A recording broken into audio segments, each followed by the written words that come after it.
Shalom, Erev Tov, good evening. This is TV7 Israel News broadcast to you from Jerusalem. Tensions in Lebanon are spiraling amid prospects of renewed war between Hezbollah and Israel. Israeli Diaspora Affairs Minister Amichai Shikli says Syria and Turkey pose the greatest threat to Israel today. U.S. President Donald Trump says he will help the Kurds, Christians, and Druze after asked about their plight for autonomy in Syria. The U.S.-Israel relations are of utmost importance, in which the State of Israel benefits the United States with much added value in multiple fields, to include intelligence sharing, a wide array of innovative projects, security, and critical resources. With that being said, according to Washington's ambassador to the United Nations, Mike Waltz, during a Q&A session at the annual Israel-aiheiset Newspapers Summit in New York, the foundation of the U.S.-Israel relationship is rooted much deeper. It is rooted in shared Judeo-Christian values. The bottom line is it's our shared values. And those Judeo-Christian values are the basis of the greatest country on earth, in my humble opinion, the United States of America. And that, to me, is the glue that will always be at the center of the U.S.-Israel alliance. Ambassador Waltz went on to address a question about widely brewing skepticism vis-a-vis prospects of success for the International Stabilization Force achieving Hamas's disarmament throughout the Gaza Strip, alongside President Donald Trump's ambitious 20-point plan. Ambassador Waltz responded by highlighting the significance of getting UN Security Council Resolution 2803 across the finish line, granting the American plan much-needed international support to implement President Trump's vision for the Gaza Strip. What I want everyone to understand that will be established as a result is a board of peace led by President Trump. Within that, you'll have the technical authority, gas, food, water over Gaza. You're going to have international financial instruments under the World Bank and this stabilization force. And I can tell you we're having very good conversations with countries like Indonesia, like Azerbaijan, and several others that are willing to commit significant troops to this effort. And what I would tell folks in the region, and I hope to be there very soon to see all of this firsthand, is that the choices were go back to war, go back to a full occupation, or let the president and the international community set this structure in place that I believe will ultimately result in the destruction, the dismantlement of Hamas, which must be, and the president has been very clear on that, which must be first and foremost.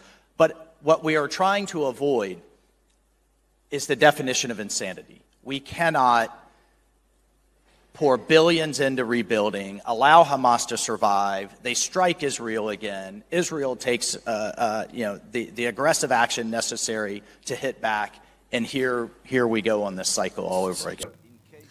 Asked further about whether he truly believed that the Islamist Hamas would disarm, the president, I think, has been quite clear and directly to Hamas that they are going to be disarmed either the easy way or the hard way.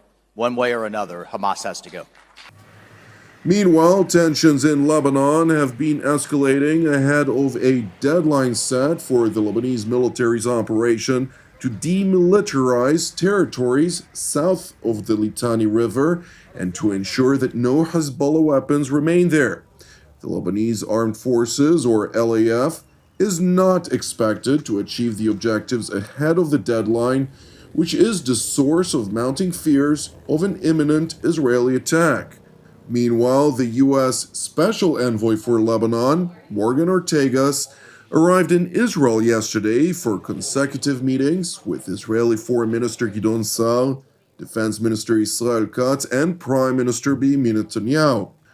During her latter meeting, the head of the IDF Intelligence Directorate, Major General Shlomi Binder, provided the American envoy with comprehensive proof of a lack of political will on the one hand and slow execution on the other by Lebanese authorities and the Lebanese armed forces to disarm Hezbollah's terror infrastructure in southern Lebanon. Moreover, General Bindel also provided Ortegas with ample evidence that Hezbollah is making extensive efforts to regroup and rearm. When Ambassador Mike Waltz was asked during the Israel-aiheiset summit whether Hezbollah's defiant activities would lead to a resumption of hostilities, well, let's certainly hope not. There's active negotiations as we speak. We agree that the Lebanese government has to move faster. Hezbollah has to not only stay disarmed, but remain disarmed. I certainly give, again, history will look back on one of the most amazing and effective covert operations in the pagers and beepers operation to decapitate Hezbollah, and frankly, give the country of Lebanon, give the people of Lebanon a chance. And that chance was furthered by the election of General Aoun. With the combination of President Trump and the actions of this administration and also the Israeli government, they were told over and over again things could not happen. You could not cross certain red lines. We saw the taking down of Hania. We saw the taking down of Nasrallah. We saw the complete decapitation of Hezbollah, that sword of Damocles that has been living over Israel, northern Israel, and really all of Israel for far too long, the fall of Assad, and the complete retreat of the Iranian regime, and the destruction of their nuclear program just this year. So, yes, it is going to be difficult. It's going to be fraught. We're going to take 2 steps forward and 3 steps back at times. But the opportunities right now are immense, and you just saw President Trump yesterday say, look, we know, as Secretary Rubio has said, the folks running Syria right now would never pass an FBI background check. They have a horrible past. However, we also cannot let it descend into absolute chaos. He has made the decision, working with our Gulf Arab allies, to give them a chance. And let's see how it goes. But I think the opportunities right now are what we should be focused on. During a press conference at the White House, U.S. President Donald Trump was asked about the plight of the Kurdish, Christian, and Druze minorities in Syria, who are subject to increasing pressure and attacks by the Damascus regime and affiliated jihadi and Islamist forces. Your decisions, recent decisions to Syria, renewed many hopes for the Syrian people. And now the minorities in Syria, like Kurds, Christians, and Jews, they want help, U.S. help them to have some sort of autonomy and their rights being protected in Syria. How do you We're going to give them help. And I think Syria has come a long way. Well, President Trump noted that he intends to help the Kurds, Christian, and Druze minorities who are urging the United States to gain autonomy in their respective regions. The American leader also stressed that he believes the Syrian president was doing a good job. The new leader of Syria was here, as you know, 3 weeks ago, and he was really into making that country, bringing the country around. Not an easy job. Not an easy job. It's centuries of problems. But I think he's going to do a good job. I mean, I have a lot of confidence in him.